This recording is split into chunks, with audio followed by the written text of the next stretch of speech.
এই কেমন অভদ্রতা রাধা? আমার বাঁশি কেন কেড়ে নিলে? তাহলে আর কি করব? ভোর থেকে কে জানে কোথায় কোথায় তোমাকে খুঁজছি। আমার সাথে কথাও বলতে চাও না, আর এখানে আমারই সখীদের সাথে বসে বাঁশি বাজাচ্ছ। আর তোমরা সবাই এখানে কি করছো?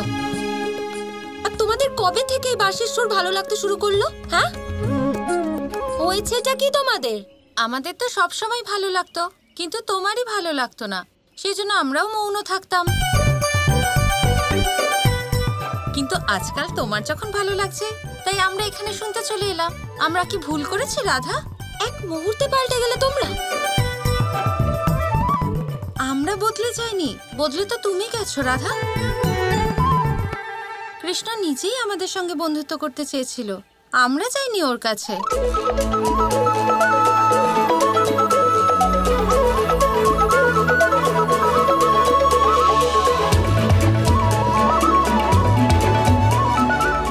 আচ্ছা, তাহলে বিষয়টা এত দূর পৌঁছেছে।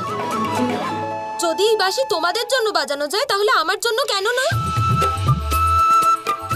তোমাদের সাথে নিজে গিয়ে বন্ধুত্ব করতে পারে, আমার সাথে কেন নয়?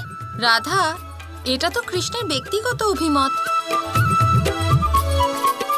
ও আমাদের সাথে বন্ধুত্ব করবে না তোমার সাথে, সেটা তো এবার কৃষ্ণই ঠিক করবে। একদম ঠিক আর নৈতিক উত্তর দিয়েছো তুমি সখী। এবার কার সাথে বন্ধুত্ব করব আর কার সাথে বন্ধুত্ব করব না, সেটা তো আমার ব্যক্তিগত সিদ্ধান্ত। ঠিক বলেছো তুমি। ব্যাস, অনেক হয়েছে। আর তোমরা সবাই যাও এখান থেকে। যতক্ষণ না কৃষ্ণ আমার সাথে বন্ধুত্ব করবে, তোমাদের মধ্যে কেউ ওর সাথে বন্ধুত্ব করবে না, আর আমি করতেও দেব না। এটা তো একদম ঠিক নয় রাধা। হ্যাঁ, এটা কেমন কথা হলো? আমরা তোমার বন্ধু, আমরা দাসী নই। সখী হও তাই বলছি। বাড়ি যাও, না হলে সবার মায়েদের জানিয়ে দেবো আমি এটা। ওঠো, যাও। বিশাখা, খেয়াল রেখো নিজের।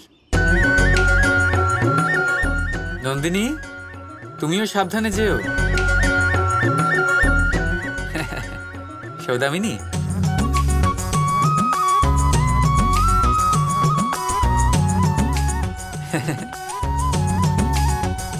শোনো, কাল যমুনার ধারে দেখা হবে। খুব সুন্দর বাগান আছে ওখানে, ঠিক আছে? ঠিক আছে।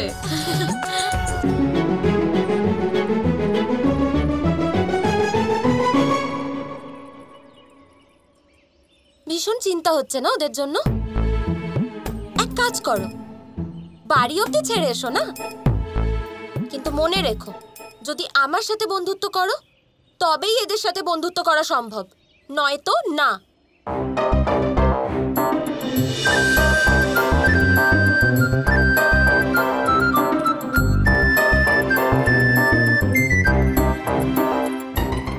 রাধা,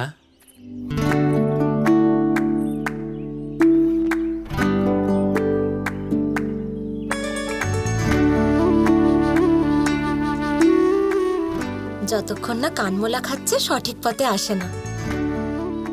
এবার দেখো কিভাবে আমার বন্ধুত্ব স্বীকার করে নেয়।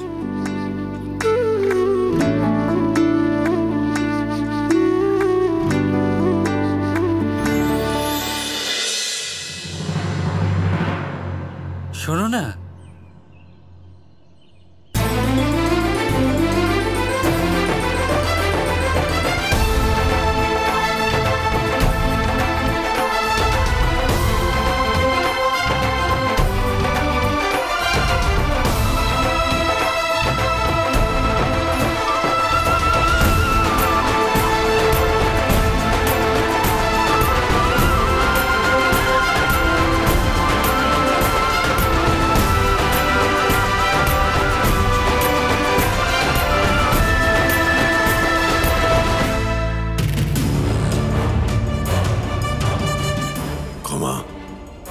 তোমার মতন বীরের জন্য তো পুরস্কারই যথার্থ, ক্ষমা নয়।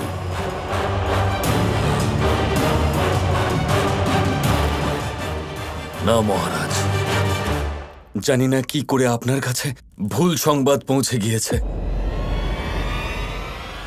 কৃষ্ণ জীবিত।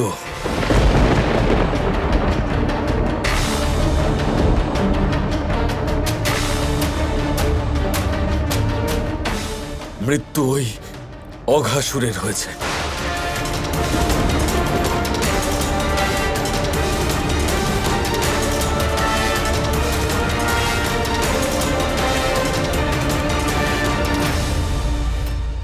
আয়ান, তুমি উপহাস করছো না? না মহারাজ। না, আরেকবার বলো, অঘাসুরের মৃত্যু হয়েছে। হ্যাঁ মহারাজ, আমি যে তীর আপনাকে পাঠিয়েছিলাম তাতে আমি হলুদ কাপড় বেঁধেছিলাম। জানি না কি করে সেই কাপড় সাদা হয়ে গেল। ওই কৃষ্ণ, ওই কৃষ্ণ এখনো জীবিত আছে। আয়ান,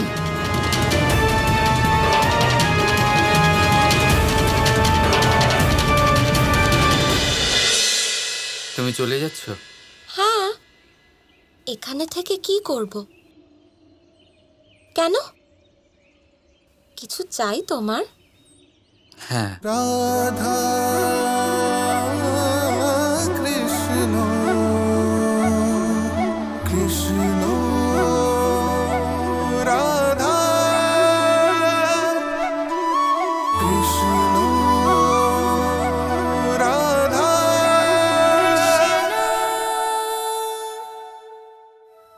বাঁশি, আমার বাঁশিটা দাও।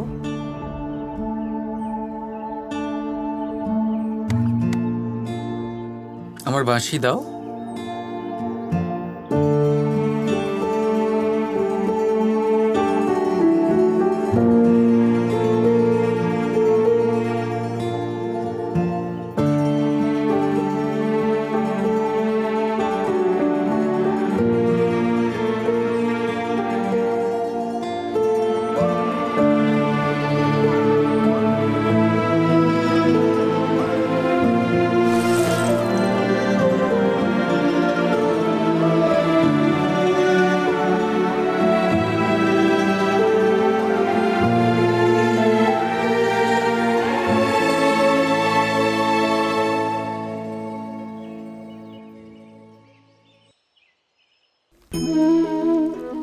প্রদীপ জ্বালানোর কাজ বড়ই আনন্দদায়ক।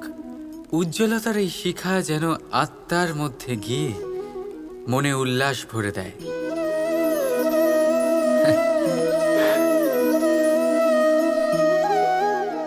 এই আমি কি করলাম?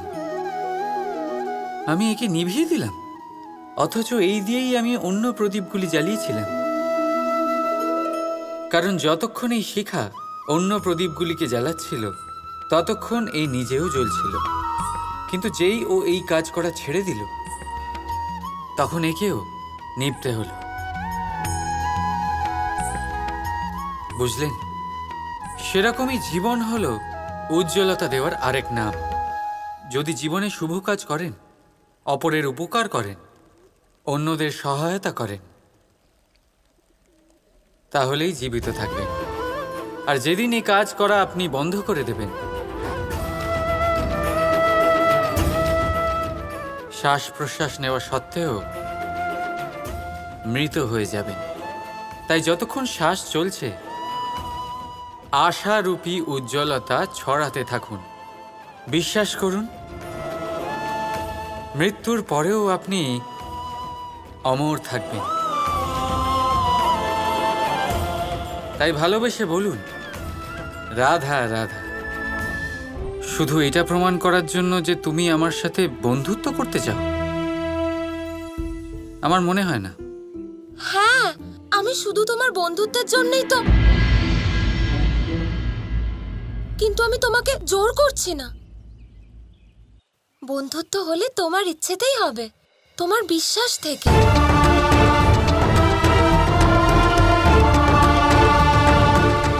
রাধা কৃষ্ণ কৃষ্ণ কৃষ্ণ কৃষ্ণ